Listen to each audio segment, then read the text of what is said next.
হিউমেটা থেকে। আপনি যদি ম্যাক ইউজার হন, আমাদের জন্য কিছু সুবিধা ম্যাক দিয়ে থাকে। আমরা সাধারণত কিছু ইমোজি ম্যাকে বিল্ড ইন কিছু বিষয় ইউজ করে লিখতে পারি।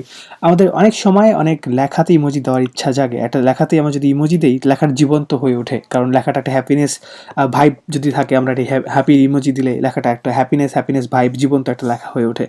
তো আমরা চাইলে কমেন্টেও কোনো ইমোজি দিতে পারি, ইউটিউব কমেন্ট হোক, সেটা ফেসবুক কমেন্ট হোক। তো এই শর্টকাট কি একটা আছে, আমরা কোন শর্টকাট কি দেবো আমি ডিরেক্টলি আপনাদের দেখাই। ধরে নিন এই লাইনের সামনে আমি ইমোজি দিতে চাই, আমাকে প্রেস করতে হবে কন্ট্রোল কমান্ড স্পেস। এটা চাপার সঙ্গে সঙ্গে একটা ইমোজির উইন্ডো আমার কাছে চলে আসবে।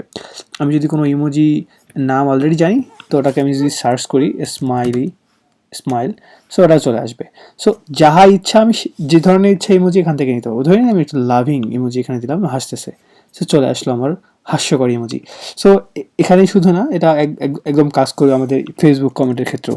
ধরুন আমরা এখন চাপবো কন্ট্রোল কমান্ড স্পেস, দেওয়ার সঙ্গে সঙ্গে আমাদের ইউনিটে চলে আসলো এবং আমরা এখান থেকে একটা ইমোজি সিলেক্ট করতে পারি। This is how it will work for you. আমরা জাস্ট কন্ট্রোল কমান্ড স্পেস চাপলেই ইমোজির উইন্ডো চলে আসবে ম্যাকে বাই ডিফল্ট। আপনি ফেসবুকে, ইউটিউবে, গুগল ডকে, মাইক্রোসফট ওয়ার্ডে, ম্যাকবুকের নোটসে যেখানেই লিখতে চান, খুব ইজিলি আপনি এই ইমোজিটা অ্যাক্সেস করতে পারবেন if you are using MacBook. Thank you brothers and sisters. আসসালামু আলাইকুম।